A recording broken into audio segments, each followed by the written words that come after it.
ఏపీలో ఉల్లి రైతుల కష్టాలు వర్ణనాతీతంగా ఉన్నాయి. 6 కాలం కష్టపడి పండించిన పంటకు కనీస మద్దతు ధర లేక తీవ్ర ఇబ్బందులు పడుతున్నారు. రోడ్ల పక్కన ఉల్లినేస్తున్నారు. కర్నూలు, నంద్యాలకు చెందిన రైతులు ఉల్లి పంటను తాడేపల్లిగూడెం మార్కెట్కి తెచ్చారు. అయితే నిల్వ సామర్థ్యం లేదని తాడేపల్లిగూడెం చెందిన హోల్సేల్ మార్కెట్దారులు చేతులు తీశారు. దీంతో ఏం చేయాలో తెలియక రైతులు ఉల్లిని ప్రధాన రహదారి పక్కన పడేసి వెళ్ళిపోయారు. స్థానికులు ఎగబడి ఉల్లిని సంచుల్లో ఇంటికి తీసుకెళ్లారు.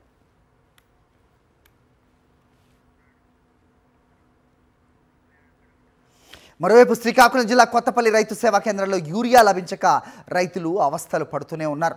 నిన్న ఉదయం నుంచి యూరియా కోసం రైతులు పడిగాపులు కాస్తున్నారు. తమ పొలాల్లో ఒక్కసారి కూడా యూరియా వేయలేదని, పంటల దిగుబడి తగ్గితే తీవ్రంగా నష్టపోతామని వాపోతున్నారు రైతులు.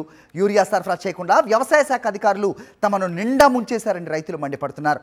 4 ఎకరాల భూమి ఉన్న రైతుకు 2 బస్తాలు, 2 ఎకరాలు సాగు చేసేవారికి 1 బస్తా సరఫరా చేస్తామని అధికారులు చెబుతున్నారని, అలా ఇస్తే కౌలు రైతుల పరిస్థితి ఏంటని కన్నీరు మున్నీరవుతున్నారు శ్రీకాకుళం రైతులు.